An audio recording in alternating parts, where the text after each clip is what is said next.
ભરૂચના અંકલેશ્વર તાલુકાના ભડકોદરા ગામની સીમામાં આવેલી ડમ્પિંગ સાઇટમાં ફરી એકવાર રહસ્યમય સંજોગોમાં ભીષણ આગ ફાટી નીકળતા સમગ્ર પંથકમાં ભય અને અફરાતફરીનો માહોલ સર્જાયો હતો।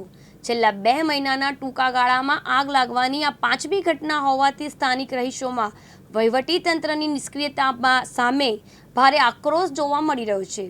ભડકોદર ગ્રામ પંચાયત હસ્તકની આ સોલિડ વેસ્ટ નિકાલની સાઇટ પર લાગેલી આગ એટલી વિકરાળ હતી કે તેના કાળા અને ઝેરી ધુમાડાના ગોટે ગોટા આકાશમાં લાંબા સમય સુધી છવાયેલા રહ્યા હતા, જેને કારણે આસપાસના રહેણાંક વિસ્તારમાં વાયુ પ્રદૂષણનું જોખમ વધ્યું છે અને લોકોએ શ્વાસ લેવામાં તકલીફ પડતી હોવાની ફરિયાદો પણ કરી રહ્યા છે।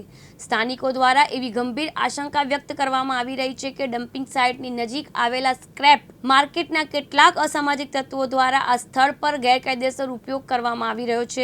રાત્રિના સમયે અથવા અંધારાનો લાભ લઈને અહીં પ્રતિબંધિત કેમિકલ વેસ્ટ ઠાલવી દેવામાં આવે છે અને ત્યારબાદ તેનો નિકાલ કરવાના આશયથી તેને સળગાવી દેવામાં આવતો હોવાનું ચર્ચાઈ રહ્યું છે।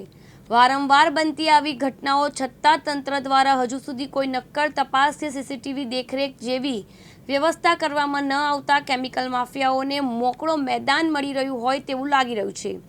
ગ્રામજનોની માંગ છે કે આ ઘટના પાછળ જવાબદાર તત્વ સામે કડક કાર્યવાહી કરવામાં આવે અને પ્રદૂષણ ફેલાવતી આ પ્રવૃત્તિ પર કાયમી રોક લગાવવામાં આવે। ઓમ પ્રજાપતિ સાથે જીતુ રાણા, દિવ્યાંગ ન્યૂઝ, અંકલેશ્વર, ભરૂચ।